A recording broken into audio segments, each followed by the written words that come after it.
Nobody puts baby in a corner. Video and audio essays are hard to give an exact definition to, as they are evolving media forms. Thanks to YouTube, you are likely more familiar with them than you realise. To assist your understanding in terms of VCE Media, you will be asked to create video or audio essays analysing specific topics or ideas from the outcomes that we cover in a unit. When doing this, you must use VCE terminology. For the purpose of this explainer, I will focus on video essays, but just as I encourage you to always do in class, you can transfer this knowledge to audio essays and the required codes and conventions of that form. To create them, you should follow the media production process of development, pre-production, production, post-production, and distribution.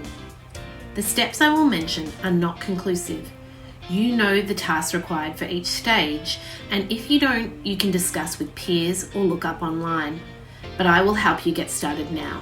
Development requires deciding on your style and ideas, and a good place to start is by watching other video essays. Brainstorm what you find engaging and what aids your learning. This stage is also where you might create lists or more brainstorms of how you want to answer the question or address the topic of the video.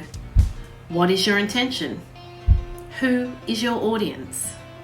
In pre-production, you will write your script. Remember, video essays are less formal than written English essays, though it is vital you still incorporate VCE Media terms such as codes and conventions, and that you demonstrate a sophisticated subject knowledge. You just get to do that in a more conversational manner, like I am doing now. When writing your script, think about what your audio and visuals will be. Will you add sound effects, music, sound bites? Will you need to film anything? Or what vision will you include to add to your points and the arguments you're making? Will you add graphics on the screen like titles or statistics? I don't require a storyboard for video essays, but I do require a shot list with your planning. Also important when writing the script is that you look for those key media terms as required by VCEE. What program will you be creating with? For audio recording and editing, you can use voice memos on your phone or Audacity for PC or Mac. What about putting it all together with visuals? Will you use the Adobe Suite, Premiere, Adobe Spark, or similar? You could also consider free programs like DaVinci Resolve or others, or you could use any of the free apps available on your phone, depending on what type you have. Start searching via Google or discuss with me or your classmates to find out options. Now you should start sourcing these items.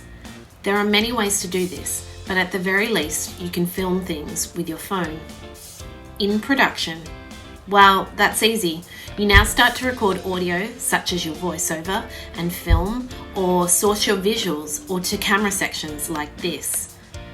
In post-production, you will begin editing video essays in whatever program you've selected.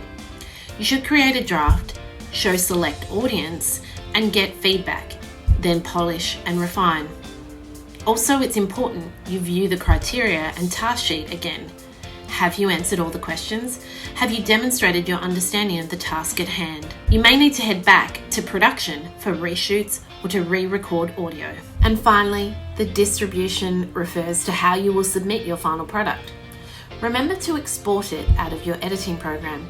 Don't try to submit the project. It must be in a video format like MP4 file. I recommend uploading to YouTube unlisted and submitting that URL.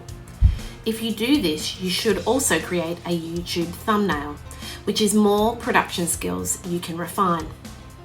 You could also consider uploading to a Google Drive folder and sharing from there. Now you're probably wondering how long the video essay should be. Well, like I always say, how long is a piece of string? Don't be excessively ambitious, but do make sure that you demonstrate your deep and sophisticated knowledge. Remember, you are not making a feature film. Also think about how long you can stay engaged while watching YouTube clips or in class. You should also find a way to cite all of the information that you have sourced. Instead of a bibliography, You could add end credits, or you could add these details to the comments section of your YouTube clip. Get creative. Perhaps one of the best ways to create successful video essays is to watch as many as possible. As I said at the beginning, the form is pretty wide open in terms of different styles and definitions into what qualifies as a video essay. It may seem challenging, but I'm certain you are up for it. As media students, I would hope that you embrace every opportunity to explore your skills and refine them production-wise. In terms of the content, I'm always open to you jumping outside the box, so if you have alternative ideas for exploring the topic, just discuss them with me. I want you to be engaged and involved in your learning. Let's make stuff and have fun.